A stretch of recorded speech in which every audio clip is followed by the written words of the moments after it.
Hello दोस्तों, GK world में आपका स्वागत है। आज हम भारतीय इतिहास की प्रमुख लड़ाइयाँ और युद्ध के बारे में पढ़ेंगे। पहला है हाइडे स्पीच का युद्ध। यह युद्ध 326 ईसा पूर्व में सिकंदर और पंजाब के राजा पोरस के बीच में हुआ था, जिसमें सिकंदर की विजय हुई थी। इस युद्ध को झेलम का युद्ध भी कहा जाता है, क्योंकि यह झेलम नदी के तट पर लड़ा गया था। नंबर 2 है कलिंग का युद्ध। कलिंग का युद्ध मौर्य सम्राट अशोक और कलिंग के राजा के बीच में हुआ था, जिसमें अशोक की विजय हुई थी। विजय के बावजूद युद्ध में हुए रक्तपात को देखकर अशोक ने भविष्य में युद्ध न करने की घोषणा की और बौद्ध धर्म अपनाकर धम्म नीति की घोषणा की। अगला युद्ध है सिंध की लड़ाई। 712 में पहली बार भारत पर अरबों का आक्रमण हुआ, जब मोहम्मद कासिम ने सिंध के राजा दाहिर के खिलाफ युद्ध के लिए आया। इस युद्ध में मोहम्मद कासिम ने जीता। उसके बाद लगातार भारत पर अरबों के आक्रमण होते रहे। अगला युद्ध है तराइन का युद्ध। सन 1191। तराइन का पहला युद्ध मोहम्मद गौरी और पृथ्वीराज चौहान तृतीय के बीच 1191 में हुआ।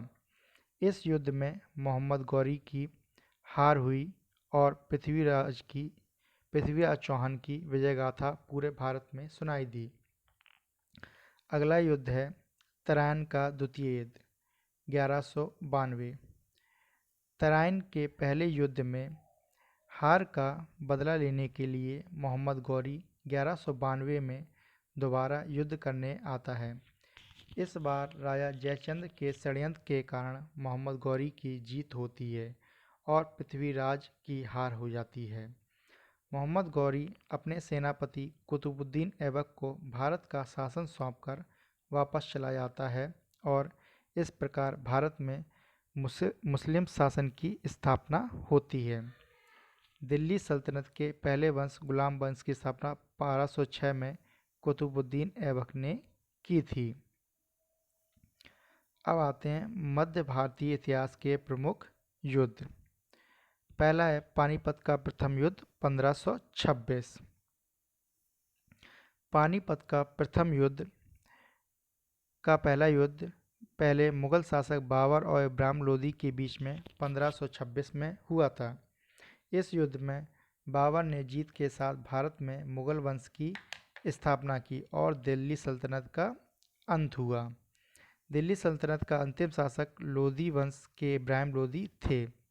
बाबर की जीत का मुख्य कारण भारत में पहली बार तोपों का इस्तेमाल किया जाना था। नंबर अगला है तराइन का द्वितीय युद्ध 1556 ईस्वी। पानीपत का द्वितीय युद्ध मुगल शासक अकबर और हेमू के बीच में हुआ था। इस युद्ध में अकबर की सेना के सेनापति बैरम खान ने हेमू को मारने के साथ युद्ध भी जीत लिया। हेमू को हेमचंद्र विक्रमादित्य के रूप में जाना जाता है। यह अफगान शासक मोहम्मद आदिल शाह का सेनापति था। अगला है हल्दी घाटी का युद्ध 1576। हल्दी घाटी का युद्ध मुगल शासक अकबर और मेवाड़ के राणा महाराणा प्रताप के बीच में 18 जून 1576 को हुआ था। इस युद्ध में अकबर की तरफ से राजा मानसिंह ने हिस्सा लिया, जबकि महाराणा प्रताप का साथ स्थानीय भीलों ने दिया था। इतिहास का यह प्रसिद्ध युद्ध के नतीजे को लेकर आज भी मतभेद है, लेकिन एक बात स्पष्ट है कि किसी भी एक पक्ष की स्पष्ट जीत नहीं हुई। न अकबर हारा और न ही वह मेवाड़ पर कब्जा कर पाया था। अगला है अब है आधुनिक भारतीय इतिहास के युद्ध। इसमें इम्पोर्टेंट है पहला प्लासी का युद्ध 1787।